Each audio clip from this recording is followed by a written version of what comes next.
Hello, I'm Lisa Campion, and this is The Miracle of Healing on Empower Radio, where conscious people come together to explore the world of healing and heal the planet one person at a time. And I have somebody who is doing just that today, Ann Tucker. She's lovely, and she's a friend of mine, so I'm super pleased to have her on the show with me today again. And Ann is the author. She's an author, a business coach, healer, channel, and she is the creator of this fantastic modality called business energetics in the authentic expression test. So, and lately she has sort of broken out of this, the business world and out of the spiritual closet. And now she's channeling these 9 angelic frequencies. So she's doing a series called the 9 angelic frequency series, and is a channel for angelic wisdom. And her goal with that is to help you learn how to share your gifts with the world and be rewarded for it. And we decided today we were going to talk about sort of how to not be a hobbyist, how to go from getting your gifts out of the hobby trap and getting into your actual life purpose. Yeah, which I think is a great topic personally. I do. Oh, and I also have to say I do too. I'm dying to talk to you about it. And you're also the author of this book, Undoubtedly Awesome. Yes. Yeah. And we'll talk about that maybe at the end, and so people can, we can get into that a little bit too. But so tell us how you've gone through this transition of being like kind of a business chick, really successful, coach and business entrepreneur, like working in a corporate world and running your own business. And then you had this like incredible spiritual, awakening. And I mean, I've known you for a while now, so I know that you have always had that spiritual side. Like, that's not a surprise to me. I'm like, yeah, you've got this totally angelic nature. Of course, yes, you do. And yet somehow these worlds like crash together in you, like, just like, I don't know, like a few minutes ago, it seems like that. Yeah, it's funny. It was like, you're right. I've been doing it all this time. Like, but I had, even in my, like the way my business was structured, I had my business stuff on one web page, and I had the spiritual stuff in a totally different spot. And it was recently, and I think it's just everything right now is like the world is ready for this awakening, and everything sort of came together. And when I finally brought it all together and kind of like, yeah, this is all integrated. And I do think that, and I can speak to this directly, that, in the business world, I always felt like there wasn't space for angelic wisdom, right? There wasn't space for the woo. And it's really, the more that I embrace that, I recognize, and it makes sense, right? Of course, business is spiritual. There's no reason why you should exclude spirit from business. Business isn't, it is, in the same way that we have feminine energy and masculine energy, left and right side of our brain, we have the business is just as divine. And when you infuse it, when you mix both sides together, I'm finding it's like, now that I finally just said, yeah, I'm going to stick it all up there and put it on one website, make it, it's all one thing. I can't imagine why I was reluctant to do it in the first place. It makes so much sense to me now. And it's been the process, like what I taught all this time has been the sort of the sneaky ninja, spiritual ninja, like I'm leading you towards your awakening, but we're just talking about how you make decisions. Right. We're actually talking about your soul type and how you. And even your thing that you downloaded, the soul types that you wrote your book about, you didn't call it like business types, you didn't call it like, it's soul type. So you've been working with soul energy this whole time, and what do you think, what changed? Like, what was it was it the lockdown period we were in, or is it like, what happened for you that? I think that it was one step after another through this whole process. Like, I've been very open, in terms of the people who knew me as being on the spiritual side, I've been very open with that. But I think it was as I started channeling these frequencies and recognized that the whole thing about the angelic frequencies is that it helps you to expand your gifts.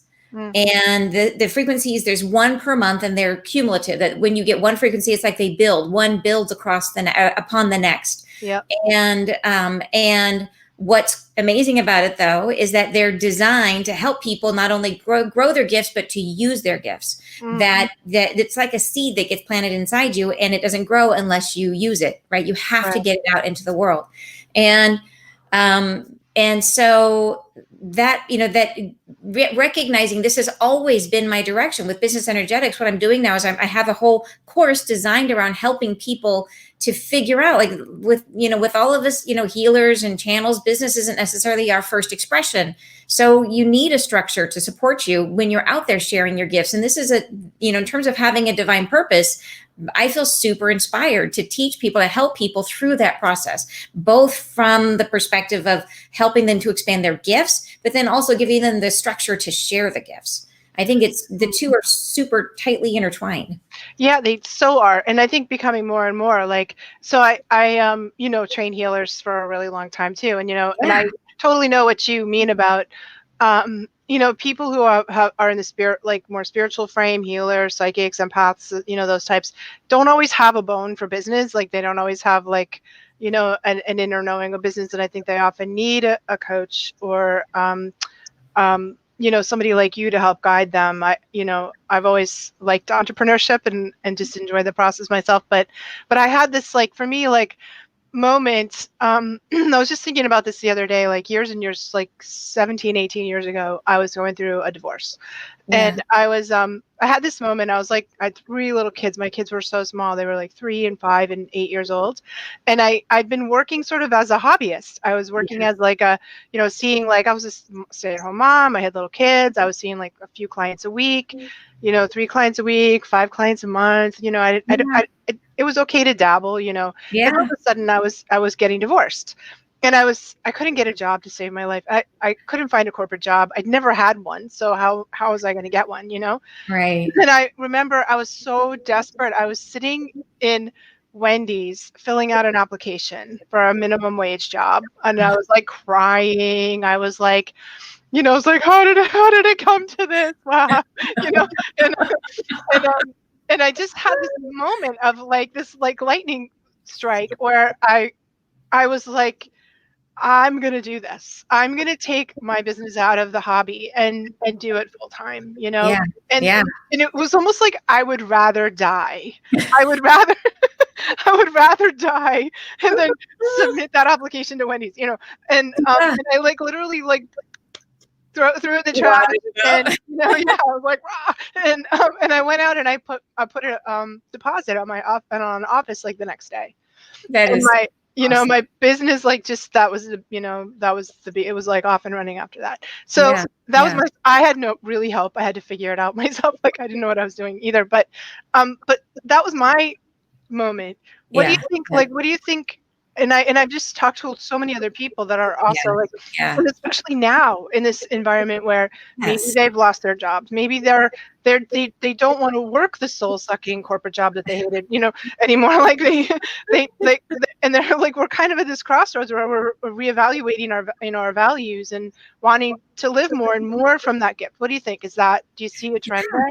Absolutely. And I think it is, I mean, like, if people are looking for, if they've been dabbling in their gifts, I think there's a couple things that prevents them from stepping into doing it full time, from keeping it in that hobby zone. And I think it takes an event like you're talking about. It takes sometimes it takes an event that sort of kicks you in the rear and says, okay, get out there and do it. But it is not only is it scary, right? Because we think about when we go public, right? The first time you post something publicly on Facebook that's like about woo, you feel, oh my gosh, you feel so. And I think it's, how many lifetimes have we all been burnt at the stake for sharing our gifts, right?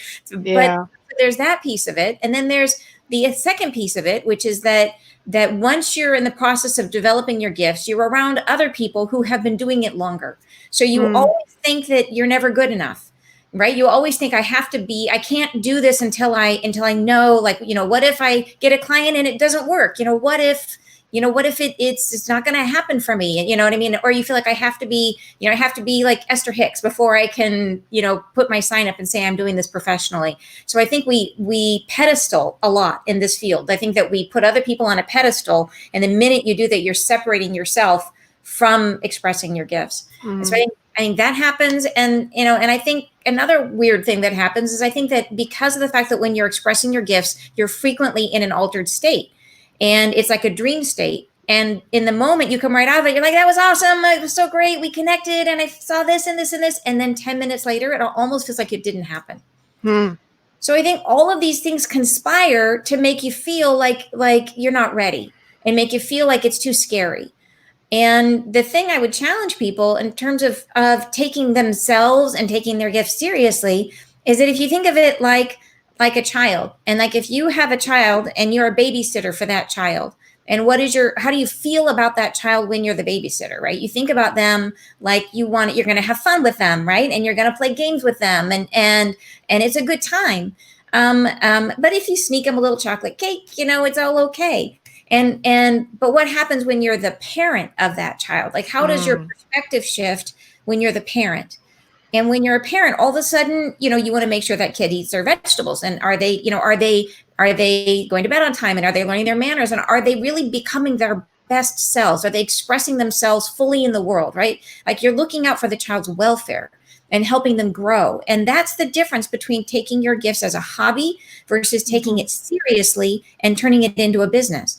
Right. And it totally changes. And I think the most important thing about the fact that the reason why we need to take ourselves seriously and share our gifts in a public way is that when you do, like, there's a certain amount where you can practice your gifts, practice, and they're going to improve. But they're not going to really take it to the next level until you put yourself on a playing field that draws them out of you. You have to step up to the plate, and only then does what you're truly capable is pulled from you, right? This is a pull process, not a push, right? It's not a thing where you're pushing yourself to become, a clearer channeler or a clearer healer. You're, push through learning and the hobby, right? That's a push mode. But what becomes a pull mode is when you step up to the plate and when you need it, and all of a sudden stuff comes out of you that you didn't even know was there. Yeah, that's always been the way it's been for me. Like, my psychic information comes on a question basis. Yeah. You know what I mean? And when my client has a question, they really need to know the answer. Do you know what I mean? It's like, then all of a sudden the information's there. Yeah. And they're like, well, can you talk to animals? Well, I don't know. If you really need to, then I guess I can't. You know what I mean? Like, right, exactly. Like, it's all of a sudden that's where, and I love that push pull thing. I think that's totally true. And I think like our own, ego self, like the personal self, gets so scared and so insecure and so feels unworthy. Like, like I'm not special. I'm not worthy of these gifts. How can I be channeling 9 angelic frequencies? Like it was little me. Like, it's that kind of thing. And I think it's like our soul self has such a different. Your soul self's like it's like you signed up for this, like on a soul level. This is the plan. You may not do it, but this is the plan. Buckle up. Exactly. Yeah, buckle up. It's always buckle up. Always buckle up. Yeah, it's really true. And I think it is being willing to trust. I got to tell you, for me, the first time I did the frequencies, I had channeled that like, I knew that this was going to be, basically what it was. I knew it was 9 different frequencies. I knew that they were going to be about 90 minutes long. But I hadn't done it before. The first time I did it was the first time I did it. I had done like a 10-minute practice session with a group before that. But so I kind of had a sense for what it was going to be, but I didn't really know. And for me to show up to a group, and I had 60 people in the first session, and to show up to a group of 60 people promising a 90-minute agenda with no idea of what was going to happen. Could you imagine I'm a preparer. I know you are. You have an agenda. You always have a clipboard. All your check marks and yes. Wow, that's intense. So for me, it was such a huge reinforcement of the lesson of trusting and allowing, of just showing up. And it was incredible, right? We had these levitation energies. They brought us all up to the angelic realm. And people could physically feel the energies being lifted, because they had to raise everybody up so that the angels could reach them more easily. So they lifted everybody up, and then they brought us through this entire process. And it was awesome. It was amazing. And I couldn't have predicted it, right? It was like I had to go through it with everybody. And it was through and here's what's amazing is that one of the major themes of the entire session was about allowing, about yes, you can have a plan, but you come up with your concept, and then you let go and you allow and you trust. Wow. And I think it's this whole thing about, yes, step into your gifts. You have to take yourself seriously. You have to trust that they're going to be there for you. and step into it, right? And it doesn't mean you have to do it on your own, because we're not all, as a matter of fact, that's a big part, about what I teach, is that in terms of creating a business, there are 7 different creative energies, 7 different soul types, and each of us has one. And there's going to be 2 or 3 others that you're also pretty good at. And then there's going to be 2 or maybe 3 of these creative energies that you don't see and that you're not familiar with, that you don't know how to use. And when it comes to creating a business, you need all 7. So when people get stuck in their business or they plateau in their business, they don't understand why. They're not doing anything wrong. It's just that they need help understanding how to work through this whole process, how to use all 7. Right. Or how to hire somebody that has the other part. Right, the other pieces, exactly. Yeah.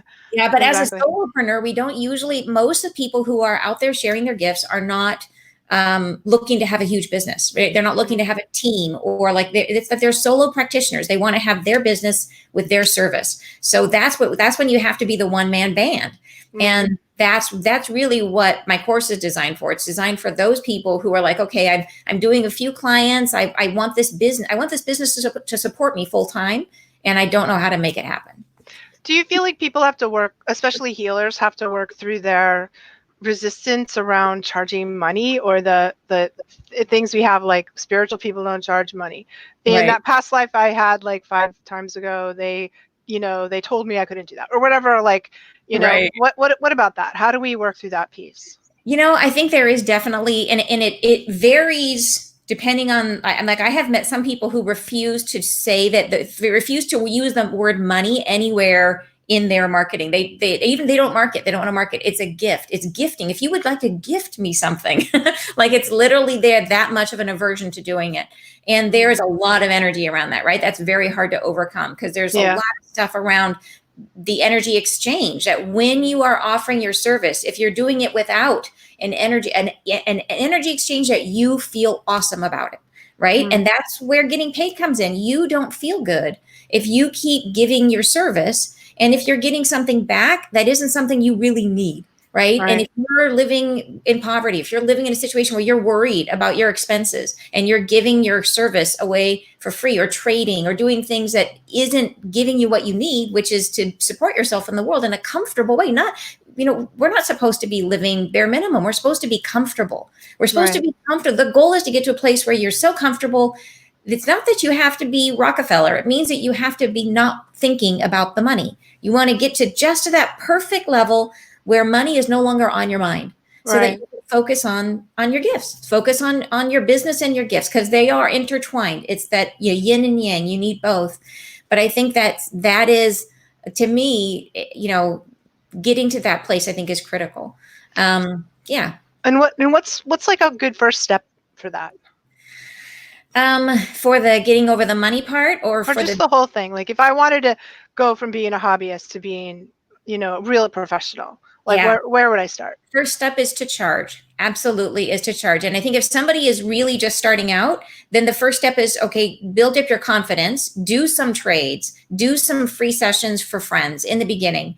And then the minute you have a few people who are interested in working with you, the minute you have a couple friends, maybe they tell a couple friends, you rely on your private network, right, to let people know that you do this. You have to be willing to come out of the closet. And then what you want to do is you want to just offer, like, as many sessions as you think you can fill. If you can only fill 2 sessions in a month, offer 2 sessions and let those fill, because you want to be in a place where you don't feel desperate.